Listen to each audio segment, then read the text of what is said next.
આ હરિયો આપણી કથાનો નાયક અતિશય ગરીબ, મજૂરી કરે અને સપના જુએ. આ દાગીના બધા ભાભી પાસેથી માંગીને લાવી છું.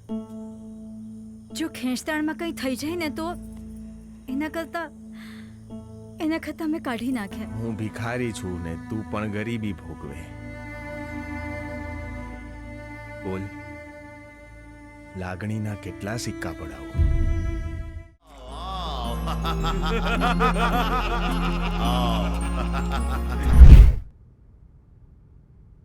રાજા હરિસિંહ, વાહ! ગુફાઓ ધ્રુજી ઉઠે, પહાડ ફાટી જાય એવો હસ.